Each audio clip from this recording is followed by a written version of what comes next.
Salut les devins, c'est Saikyo. Je poursuis la petite série de vidéos d'analyse en profondeur pour cette fois-ci se parler du personnage de Piccolo. On a déjà parlé ensemble de ce que Kame Sennin, Tortue Géniale et Tenshin Han pouvaient apporter à ce nouvel arc et au fameux tournoi du pouvoir de Zeno. Et maintenant, j'avais envie de vous parler et de focus justement sur le très célèbre Namek. Et honnêtement, il y a de quoi avoir envie de faire ça. Déjà, Piccolo dans Dragon Ball Super n'a pas vraiment été brillant. C'est vrai qu'il a quelques plans, quelques dessins, quelques phases, etc. qui sont cool à voir. Mais il faut se le dire, en termes de combat, il n'a jamais vraiment ravi ses fans, ni même les fans de Dragon Ball tout court. Que ça soit face à Shizami, face à Frost, dans lequel c'était un total fiasco, aussi bien en animé qu'en manga, ou encore le fait que l'animé Dragon Ball Super ait tourné le personnage de Piccolo en dérision, notamment dans l'arc Mirai Trunks Zamasu, dans lequel il était en sorte de mode tuto YouTube concernant le Mafuba. C'est vrai que c'était drôle, c'était bien fait, mais en même temps ça rendait pas hommage au personnage de Piccolo. Alors les devins, une précision importante, c'est que dans ce type de vidéo là, et je vous l'ai pas dit dans les vidéos précédentes, je vous donne principalement mon avis concernant ces personnages là, Piccolo, Kame Sennin et tout ça, mais vis-à-vis surtout de l'animé. Ce que je dis s'applique aussi au manga, c'est Dragon Ball Super quand même,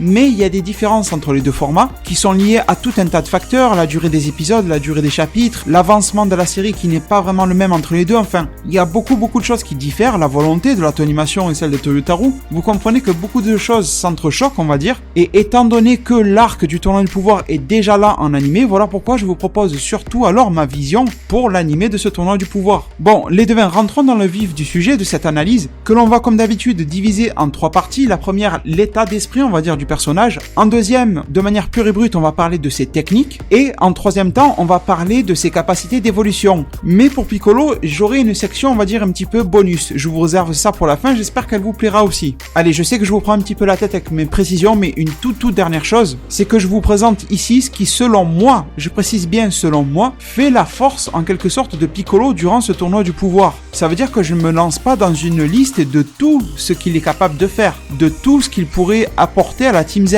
Je fais vraiment un focus sur ce qui pour moi est le plus intéressant, on va dire ce qui pourrait être le plus croustillant à voir. C'est donc pas exhaustif et c'est très personnel et je vous invite également en zone commentaire à venir compléter. Enfin voilà, le débat est ouvert bien sûr. Donc venons-en à l'état d'esprit de ce personnage-là, sa manière de penser si vous voulez. Le premier élément que je placerai dans cette case, on va dire, ça serait l'expérience du personnage. Alors oui, vous avez raison, l'expérience ça n'a pas vraiment de case, ça peut aussi être lié aux techniques, l'expérience au combat, mais je trouve que l'expérience justement de manière générale de Piccolo, de sa vie, de son histoire, de ses combats, lui ont forgé un mental d'acier, lui ont forgé son esprit de stratège que l'on connaît, et en gros c'est un peu la tête à Piccolo qui l'a toujours sauvé de quasiment toutes les situations. Et malgré tout, durant tous ces combats, Piccolo, s'il n'avait pas eu ce magnifique cerveau, on va dire, s'il n'avait dû compter que sur ses muscles, je ne pense pas qu'il aurait pu autant briller au combat. Et cette expérience que Piccolo mettra très probablement à profit durant le tournoi du pouvoir, elle n'est pas vraiment liée à l'âge de Piccolo. Parce que déjà, rappelez-vous qu'il est plus jeune que Goku. Mais ça serait déjà plus lié au fait qu'il a fusionné avec Nail et qu'il a fusionné avec Dieu de la Terre, Kami. Enfin, l'ancien, maintenant c'est Dende.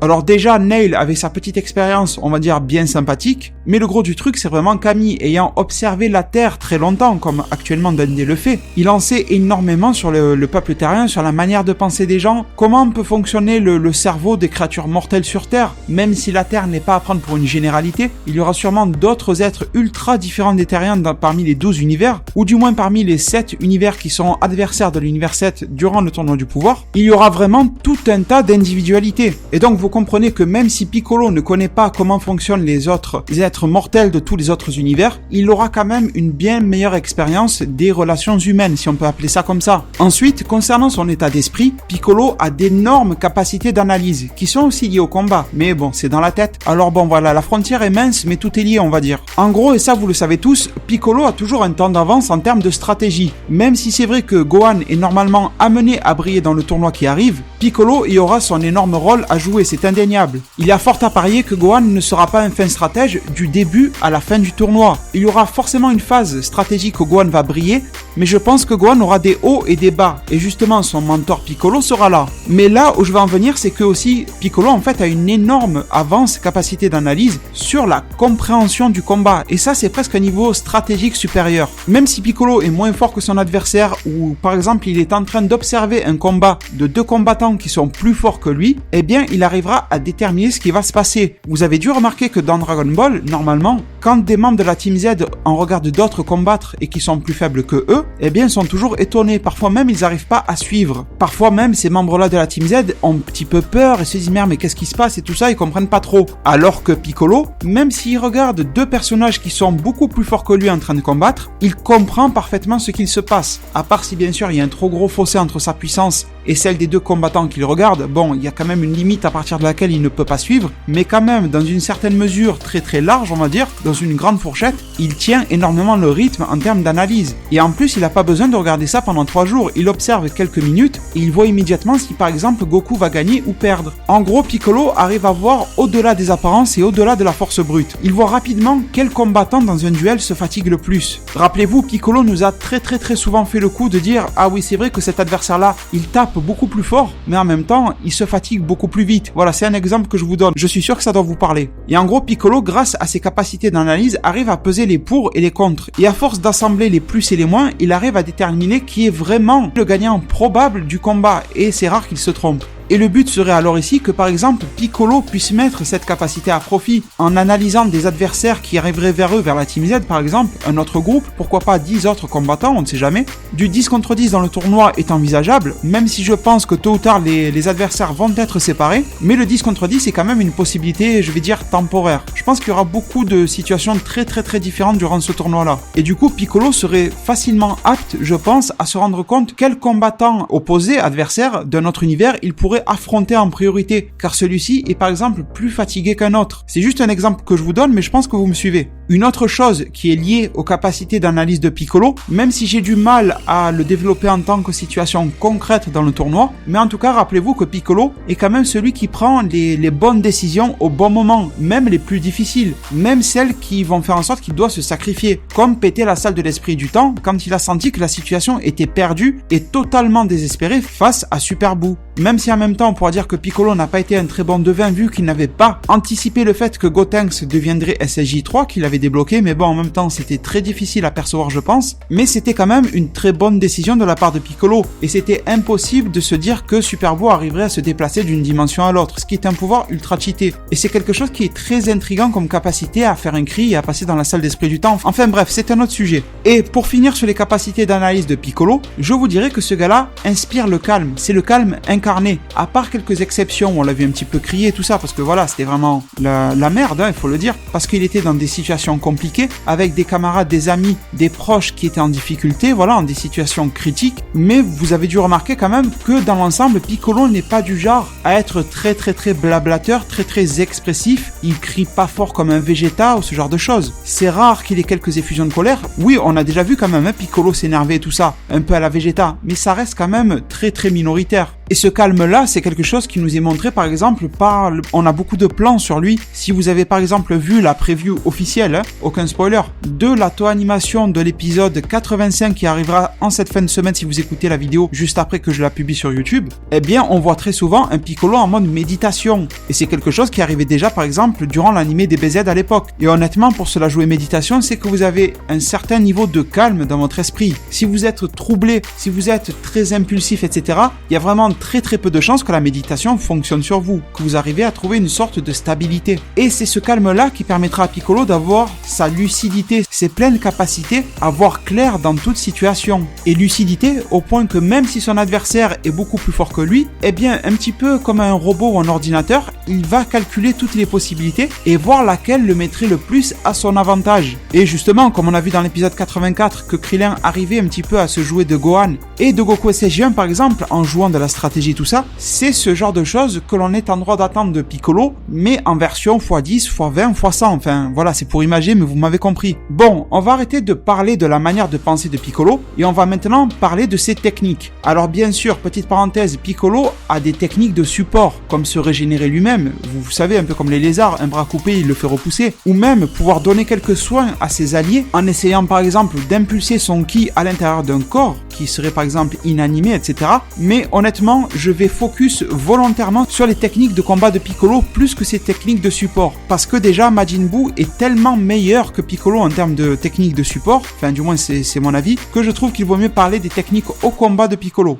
Et d'ailleurs, même si Piccolo est loin du niveau divin et loin d'un SJ3 par exemple, eh bien c'est quand même un bon exemple de mix entre cerveau solide et efficace et un corps aussi qui est ultra puissant. Peut-être qu'à l'heure actuelle, Piccolo n'est toujours pas au niveau d'un SJ2 de l'arc-bout, mais malgré ça, il reste hyper puissant. La puissance est quelque chose de relatif, vous savez, tout dépend de l'adversaire sur qui il tombe. Son niveau est très loin d'être ridicule. Si on en est à faire venir C17 et C18 dans le tournoi, c'est qu'il a tout à fait sa place aussi. Ah oui, pardonnez-moi les devins, je vous parlais des techniques de support de Piccolo. Je m'en suis rendu compte qu'après avoir enregistré, bon, c'est pas grave, je rattrape la chose, en vous disant aussi que, bien sûr, ça, il faut que je vous le mentionne, Piccolo est quand même capable de rallonger ses membres, et en particulier ses bras, donc si un de ses alliés tombe dans le monde du vide, tout comme Buu au passage, il pourra le rattraper de manière plutôt rapide. Et autre attaque de support concernant Piccolo, c'est qu'il peut aussi se séparer, se cloner, enfin vous m'avez compris, avoir un double de lui-même. Et dans ce cas-là, même si son double ne serait pas super puissant, eh bien, s'il voit que par exemple Krillin Kame Sennin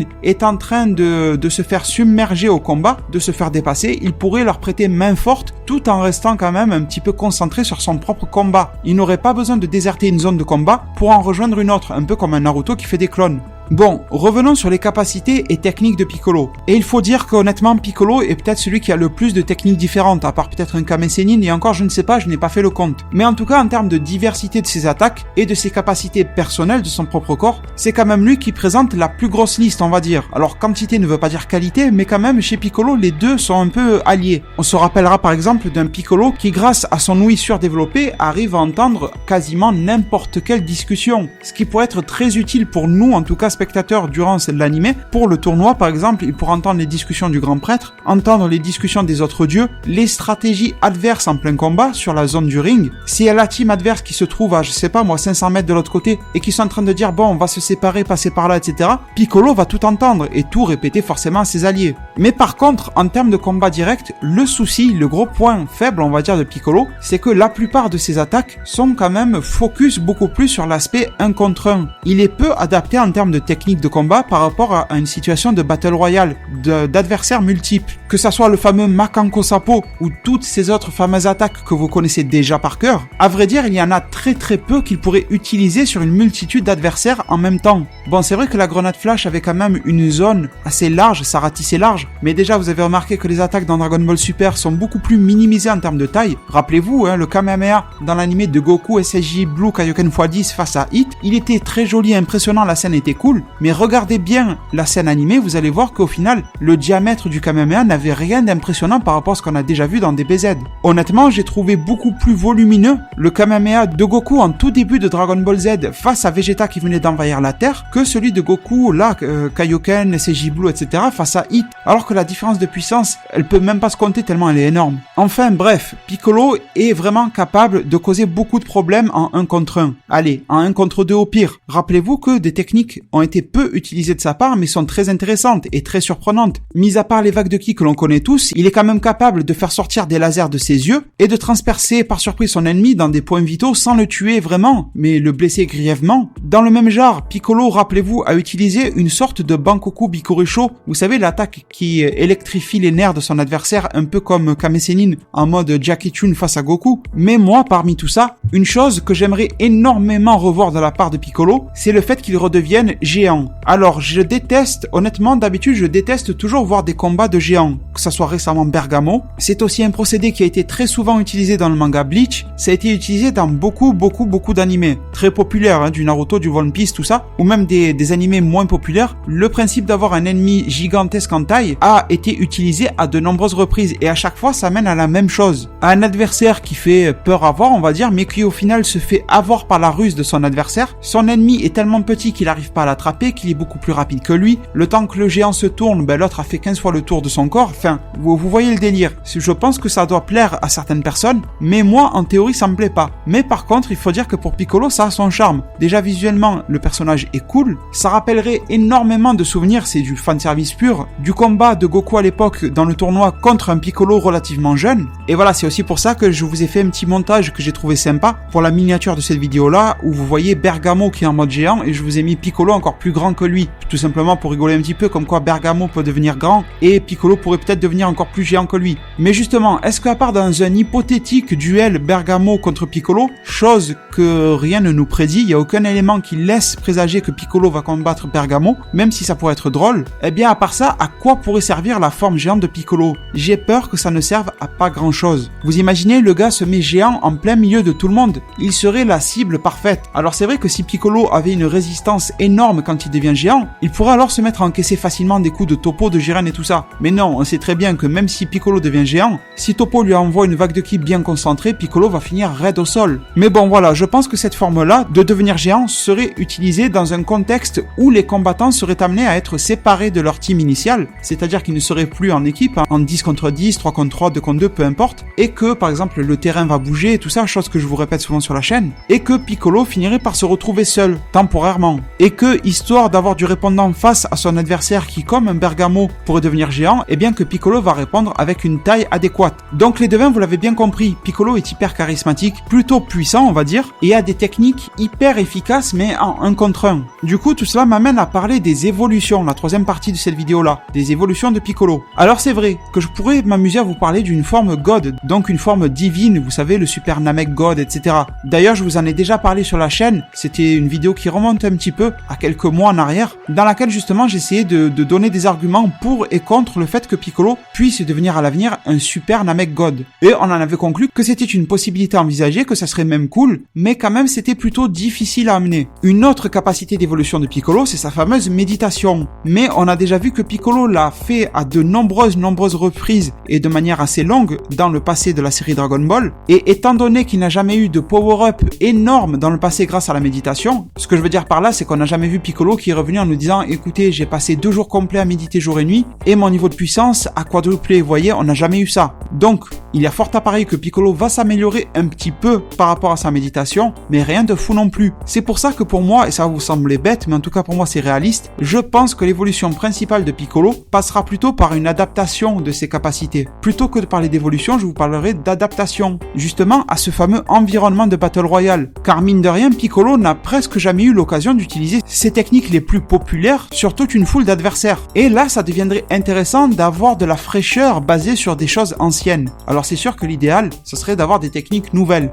Mais je pense que DB Super a surtout pour vocation de faire du fanservice avec du vieux et d'essayer de recycler, de mettre un petit peu au goût du jour. Vous avez bien vu le Taioken x100, enfin voilà. C'est un peu sur ça que la série s'accroche. Donc on pourrait par exemple imaginer un Makanko Sampo qui serait envoyé de manière circulaire histoire de balayer les ennemis sur un rayon surpuissant en fait. Un petit peu comme l'épée de Végétaux, mais sur un mouvement beaucoup plus, pas rapide, mais je pense que vous m'avez compris. Vraiment le truc qui balaye l'ennemi, il a même presque pas le temps de le voir arriver. Un peu ce genre de choses. Tout à l'heure, je vous parlais de l'attaque de grenade lumière de Piccolo. Mais la grenade infernale est aussi très intéressante en mode Battle Royale. C'est la fameuse attaque, vous savez, les petites boules de ki qu'il avait envoyées dans tous les sens, histoire d'avoir C17 grâce à ça, à l'époque de l'arc Cell et humain artificiel. À l'époque, Piccolo avait envoyé toutes ses boules d'énergie sur C17. Mais je pense que s'il en a envie, il peut très bien les envoyer dans le ciel et faire s'abattre cette pluie, vraiment, c'est le mot, c'est la pluie, contre la tête de ses adversaires. Alors beaucoup s'en sortiraient, un Jiren pourrait s'en sortir facilement, mais je pense que d'autres seraient mis KO ultra rapidement aussi, il ne faut pas négliger Piccolo. Vous voyez, je pense que c'est vraiment sur cet aspect-là d'adaptation, de modification des techniques déjà existantes de Piccolo à une stratégie de combat où il y aurait de multiples adversaires. Parce que si Piccolo se contente de faire un Makanko Sampo sur une seule personne, déjà il va se vider de son énergie relativement rapidement, et en plus il aura peut-être touché qu'une seule personne, en espérant qu'elle n'ait pas esquivé, qu'elle n'ait pas juste encaissé ou quoi que ce soit. Donc écoutez les devins, vous avez bien remarqué que j'ai fait exprès de ne pas parler des techniques trop populaires de Piccolo. Je voulais surtout vous montrer comment il pourrait tirer son épingle du jeu, avec des choses qu'on n'a pas oubliées mais qu'on soupçonne soupçonne un petit peu moins. Et maintenant, je voudrais conclure en vous proposant ma section bonus, on va dire. Je lui ai pas donné de nom, c'est juste des choses que je pouvais pas vraiment placer dans les autres zones, mais disons que cette section bonus correspond à la manière dont Piccolo pourrait indirectement influencer et aider pour le prochain tournoi. La première chose, très indirecte, c'est de réveiller Gohan. Ce fameux Gohan dont le potentiel existe toujours, mais il est endormi. Il est enfoui au fond d'une case dans sa tête, de son corps, peu importe. Et d'après l'opening, on a très bien vu qu'il semble, et l'épisode 85 a l'air de confirmer cette piste-là, que Gohan et Piccolo vont s'entraîner ensemble, que Piccolo va être l'assistant de Gohan pour réveiller ses pouvoirs enfouis et les surdévelopper, visiblement par la méditation aussi. Et justement, si Piccolo arrive à réaliser l'exploit de nous fournir un Gohan qui a au moins le niveau de ce qu'il avait quand il était en forme mystique à l'époque, et à l'époque, rappelez-vous à quel point il maîtrisait facilement Super Buu, ce qui est loin d'être négligeable, donc il y a vraiment de quoi penser que Piccolo va en quelque sorte fournir la Team Z avec, pardonnez-moi du mot, mais une arme humaine qu'est Gohan de qualité. Autre chose que le Gohan actuel qui n'arrive pas encore à redevenir SSJ2. Donc oui, clairement pour moi, le fait d'arriver à booster, réveiller le pouvoir de ses alliés, c'est une forme indirecte mais super efficace pour aider son univers à gagner le tournoi. Et enfin les devins, avant de se quitter, une autre capacité de Piccolo en mode section bonus, c'est que Piccolo est capable de matérialiser des objets. Rappelez-vous, il a été capable de matérialiser des vêtements, et ça bon, on s'en fout, on va pas faire un défilé de mode durant le tournoi, mais par contre Piccolo est capable de créer de toutes pièces des armes, et en particulier par exemple des épées, et qui sait, il est capable sûrement de créer beaucoup d'autres choses que l'on ne sait pas encore. Comme je vous l'ai dit, DB Super essaye d'apporter de la fraîcheur mais en se basant sur du vieux, donc ils pourront faire en sorte que Piccolo crée quelque chose que l'on n'a encore jamais vu. Et est-ce que ça serait considéré comme une arme que Piccolo crée quelque chose grâce à ses capacités magiques, on va dire mentales, si par exemple il matérialise une épée aussi solide que l'épée de Mirai Trunks? Vous avez vu à quel point l'épée de Mirai Trunks peut être utile. Une épée classique se serait cassée, d'ailleurs l'épée de Mirai Trunks reste super mystérieuse, son origine etc,